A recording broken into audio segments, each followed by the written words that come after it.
صبح کے 7 بجے اس کی آنکھ اپنے موبائل کی آواز پر کھلی تھی، جو گلاس ٹیبل پر پڑا مسلسل بج رہا تھا۔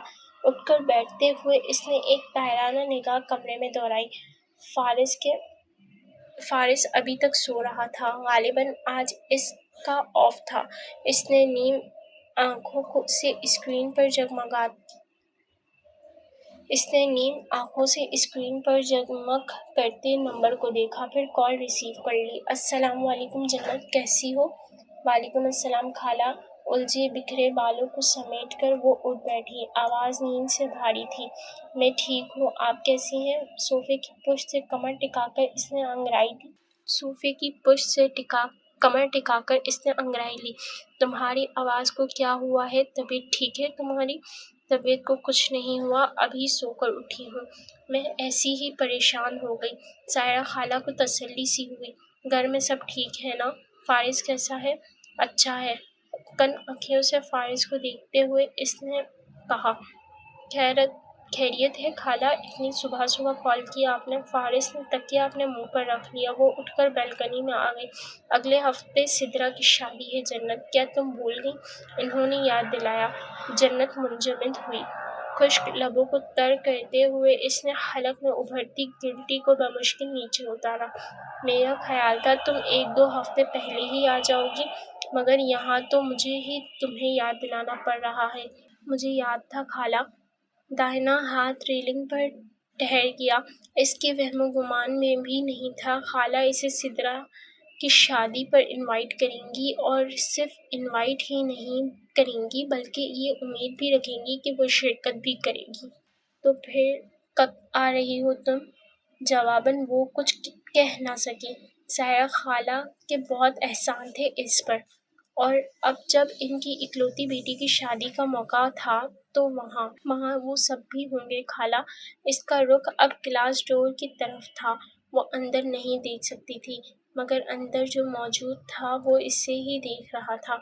بے قراری سے نچلا لب دانتوں تلے دبائے، مضطرب نگاہوں سے یہاں وہاں دیکھتے، بائیں ہاتھ سے سویٹر کے بٹن کو چھیڑتے ہوئے اس لمحے بہت پریشان لگ رہی تھی۔ بلا شبہ ہوں گے، مگر اس سے تمہیں کیا لینا دینا؟ تم اپنے شوہر کے ساتھ اپنی کزن کی شادی اٹینڈ کرنے آ رہی ہو، اکیلی نہیں ہو کہ کوئی۔ کاش وہ سائرہ خالہ کو بتا سکتی کہ وہ اب بھی اکیلی ہی ہے۔ وہ ان سب کا سامنا آج بھی نہیں کر سکتی۔ میرے لیے بہت مشکل ہے۔ تم آنا نہیں چاہتی؟ سائرہ خالہ کے لہجے میں اب خفگی تھی۔ آنا چاہتی ہوں خالہ، مگر آپ تو جانتی ہیں سب۔ اس نے مٹھیاں بھینچ کر جیسے اپنی کیفیت پر قابو پانے کی کوشش کی تھی۔ میری اکلوتی بیٹی کی شادی میں شرکت نہیں کرو گی تم؟ سائرہ خالہ مغموم ہو گئیں۔ جنت، وہ تمہاری شادی میں تمہارا سایہ بنی رہی، تمہارا ہر کام اس نے کیا، اور جب اس کی باری آئی ہے تو تم منہ موڑ رہی ہو۔ جنت کی آنکھوں کی نمی کچھ اور گہری ہوئی، اتنی گہری کہ ہر منظر دھندلا گیا۔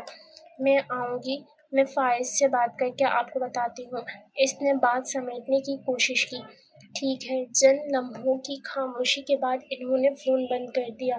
جنت کتنی ہی دیر تک وہاں کھڑی رہی، پلکیں جھپکا کر آنسوں کا اثر مٹاتی۔ جب کمرے میں داخل ہوئی تو فارس کو دیکھ کر رک گئی۔ ٹراؤزر کی جیبوں میں ہاتھ ڈالے، نیند سے بیداری کے مراحل طے کر چکی آنکھوں کے ساتھ وہ اسے ہی دیکھ رہا تھا، مگر جس چیز نے جنت کو چونکایا تھا وہ اس کے لبوں پر داہنے گال کی جانب اٹھی ہوئی مسکراہٹ تھی، اور اس کی یہ مسکراہٹ جتنی بھی خوبصورت تھی، جنت کمال کو گھبراہٹ میں مبتلا کر گئی۔ ایک اچٹتی نگاہ اس پر ڈالے وہ کمرے سے نکل گیا۔ اس کی طنزیہ نگاہیں اور مسکراہٹ کا کیا مطلب؟ طرح طرح کے سر اٹھاتے اندیشوں کو جھٹلاتے ہوئے وہ خالہ کے بارے میں سوچنے لگی۔ وہ شادی میں شریک بھی نہ ہونا چاہتی تھی اور نہ خالہ کو ناراض کرنا چاہتی تھی۔ بے قراری سے انگلیاں مروڑتے ہوئے وہ ٹہلنے لگی۔ کیا کرے وہ اب؟ اس مسئلے کا ایک حل تھا، مگر وہ حل فارس کو چیلنج کرنے کے مترادف تھا۔ گزشتہ شب ہونے والی تلخ کلامی کے بعد اس نے فیصلہ کیا تھا کہ وہ اب فارس کے معاملات میں مداخلت نہیں کرے گی۔ اس کی دھمکیاں اور چبھتے سوال بھولی نہیں تھی، مگر پھر وہ 15 دنوں کے لیے کاروباری دورے پر لندن جا رہا تھا۔ کچھ ضروری میٹنگز اٹینڈ کرنی تھی اور اپنی کمپنی کی لندن برانچ کے معاملات کو بھی دیکھنا تھا۔ ٹکٹ کنفرم ہوئی تو اس نے جانے سے 2 روز پہلے رات کے کھانے پر مسز شیرازی کو اپنے شیڈول سے آگاہ کیا۔ اکیلے کیوں جا رہے ہو؟ جنت کو بھی ساتھ لے جاؤ۔ انہوں نے اتنا اچانک کہا کہ فارس یکدم سر اٹھا کر جنت کو دیکھا۔ وہ اطراف سے یکسر بے نیاز پلیٹ میں چاولوں سے کھیلنے لگی۔ کیا کرے گی ممی؟ گڑبڑایا تھا۔ اس کی بھی آؤٹنگ ہو جائے گی، اس کی بھی آؤٹنگ ہو جائے گی۔ کام میں تم اتنے مصروف ہو کہ ہنی مون بھی پلان نہیں کر سکے۔ کیوں جنت، ٹھیک کہہ رہی ہوں نا میں؟ جی بالکل ٹھیک کہہ رہی ہیں آپ، اس نے فوراً تائید کی۔ فارس اسے دیکھ کر رہ گیا۔ گزشتہ شب واضح وارننگ کے باوجود اس لڑکی میں اتنی ہمت تھی کہ وہ ایک بار پھر اس کی ماں کے ذریعے اپنا مطلب نکلوا رہی تھی۔ فارس کی آنکھوں میں خون اتر آیا۔ ممی میں وہاں بھی مصروف ہوں گا، فرصت سے پھر کبھی پروگرام بنا لیں گے۔ اس نے مسز شیرازی کو قائل کرنا چاہا، ساتھ ہی اس نے جنت کمال کو خطرناک تیوروں کے ساتھ گھورا تھا۔ آنکھوں میں غیظ و غضب کی لہر تھی، دھمکی بھی تھی۔ میرے خیال سے وہ اس کے تاثرات سے خائف ہو کر بول پڑی، میرے خیال سے فارس ٹھیک کہہ رہا ہے آنٹی۔ ہاں ٹھیک کہہ رہا ہے، مسز شیرازی خفگی سے بولیں۔ تم اسے نہیں جانتی، میں جانتی ہوں۔ کام کا بہانہ یہ بار بار کرے گا۔ ہر بار حالیہ بہانوں سے ٹالتا رہے گا۔ اب کہ انہوں نے اپنے بیٹے کو خاصے کڑے تیوروں سے گھورا تھا۔ جنت تمہارے ساتھ لندن جا رہی ہے اور یہ میرا آخری فیصلہ ہے۔ آپ کو یہاں اکیلے کیسے چھوڑ جائیں آنٹی؟ فارس کے تاثرات اور اس کی ریڑھ کی ہڈی میں سنسناہٹ دوہرا رہے تھے۔ آج اس کی خیر نہیں، نوکروں کی فوج کے ساتھ میں اکیلی نہیں ہوں۔ انہوں نے جیسے حتمی فیصلہ سنایا، جنت اپنی تیاری کرو اور تم۔ انہوں نے فارس کی طرف دیکھا، جنت کی ٹکٹ بک کرواؤ۔ لہجہ تحکمانہ تھا۔ فارس نے نہ اثبات میں سر ہلایا نہ نفی میں۔ چند نوالے زہر مار کیے وہ اٹھ کر چلا گیا۔ اس رات